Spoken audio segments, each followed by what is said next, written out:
Hasna walked toward her bedroom, her mind a whirl of questions. She needed answers. The worst scenarios played out in her head, scenarios she didn't want to confront again. Although she had faced the worst in life many times before, she wasn't ready to face another disaster. Lost in her thoughts, she stepped into the room, only to find Hamza standing there, just emerging from the washroom, drying his face with a towel. Her brow arched in surprise. Without a word, she turned on her heel and hurried back to the living room, where Kala was still lingering. "What is he doing in my room?" Hasna demanded, crossing her arms tightly across her chest, her voice shaking with a mixture of confusion and anger. "Ask him to leave." Kala chuckled softly, her smile warm but knowing. "He is your husband, Hasna. Won't he stay in the same room with you?" Hasna's eyes widened in shock, and she stumbled back a few steps. "Husband?" Her thoughts raced as she tried to make sense of the situation. "Oh right. Husband," she repeated, her voice barely more than a whisper, trembling with disbelief. She collapsed onto the sofa, her legs no longer able to support her. She stayed in the living room, her mind whirling with conflicting emotions. Kala eventually returned to the servants' quarters, leaving Hasna alone with her thoughts. She had no idea how long she sat there before exhaustion claimed her, and she fell into a restless sleep. Hasna was jolted awake by a faint noise. She blinked in the darkness, her senses slowly returning to her. Something had changed, but it took a moment for her to realize what it was. She slowly opened her eyes and saw someone praying in the dim light of dawn. It was Hamza, performing his morning salah. For a moment, she watched him in awe, captivated by the sincerity of his devotion. His movements were fluid, his posture serene, as if he was connected to something beyond the physical realm. Hasna's heart softened as she observed him, a sense of peace washing over her despite the confusion that lingered in her mind. She was in her menses, so she didn't need to pray, but she couldn't tear her eyes away from him. When Hamza offered his right salam, their eyes met for a split second. Hasna's heart skipped a beat, and she quickly averted her gaze, her cheeks flushing with embarrassment. She turned away, her pulse racing. This stupid shyness. The reality of her surroundings slowly dawned on her. She was in her bedroom. Hadn't she fallen asleep in the living room? Did he carry me here? The thought made her eyes widen in shock. She glanced down at herself, checking to see if anything was amiss, but everything seemed normal. Hamza, on the other hand, paid her no attention. After completing his prayer, he picked up a Quran and began to recite. The sound of his voice filled the room, soft and melodic, soothing her restless mind. Hasna felt herself relax, the tension easing from her body as she leaned back against the headboard, closing her eyes. The beautiful recitation enveloped her, filling her heart with a tranquility she hadn't felt in a long time. She knew she had so many questions, but for now, she was content to just listen, letting the peace of the moment wash over her. The second time Hasna woke up, it was to the bright rays of the morning sun tickling her face.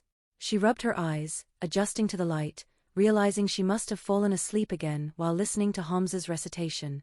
She sat up, feeling refreshed but also confused. The questions that had plagued her mind the night before rushed back, their weight pressing down on her chest. Who is he? What does he want from me? Why did he marry me? One thing she knew for sure, there had to be a reason behind all of this. No sane man would marry a convicted murderer and hide her away in his house without a motive. Her thoughts were interrupted by a knock on the door. It was Kala, smiling as she entered. I'm glad you're already awake, Hasna. Sir has asked you to join him for breakfast.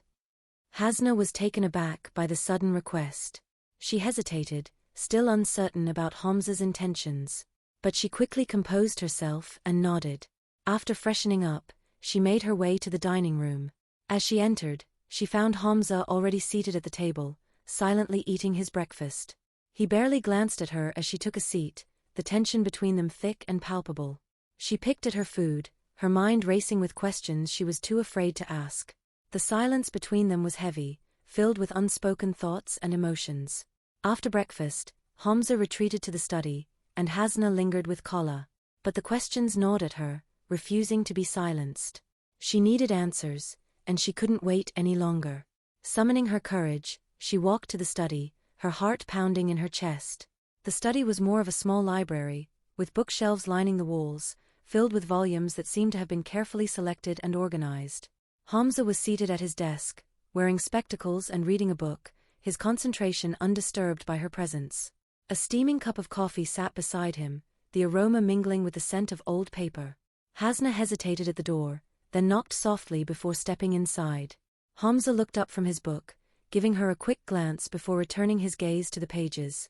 Hasna frowned, feeling a surge of irritation at his calm demeanor. She walked straight into the room and stopped in front of him, clearing her throat to get his attention. Hamza finally looked up again, this time with a hint of curiosity in his eyes. "Hello, mister. Enough of your drama. Tell me honestly, why are you doing all of this? What's your motive? What do you want from me? And most importantly, why did you marry me? Don't you know I'm a murderer? I've killed 7 men." Hamza slowly put down his book and removed his spectacles, placing them carefully on the desk. His gaze locked onto hers, steady and unflinching. "I married you because I like you. And I know that you haven't killed anyone," Hamza said, his voice calm but firm, his eyes searching hers for a reaction. Hasna was taken aback by his answer. She didn't expect him to say he liked her, especially knowing her past. She looked into his eyes, trying to discern if he was telling the truth or hiding something. But his expression was serious, sincere, as if he meant every word. Her heart skipped a beat, confusion swirling within her. "You're wrong. I am a murderer. I've killed 7 men. It would be better for you if you sent me back to prison. Otherwise, you'll be my 8th victim," she threatened, her voice trembling with a mix of fear and defiance. Hamza didn't flinch. "I know you're not a murderer, Hasna. So, I won't send you back to prison." He paused, letting his words sink in before continuing, "But I also know you're carrying a burden of guilt, a heavy one. And it's not easy to live with that. If you want to tell me your story, I'm here to listen." Hasna stared at him in disbelief. She couldn't fathom why anyone would be so kind, so understanding toward her, someone who had committed such terrible acts. As she gazed at him, her eyes flickering with uncertainty, she felt a torrent of conflicting emotions bubbling within her. His words had stirred something deep inside, something she had long buried beneath layers of guilt and regret. With a heavy heart, she turned away from him and took slow, hesitant steps toward the door, her mind reeling with thoughts of what she had done, what she had lost, and what she could never regain. The answers she sought seemed further away than ever, buried beneath the weight of her own past. But for now, all she could do was walk away, leaving Hamza and his words behind, even as they echoed in her mind.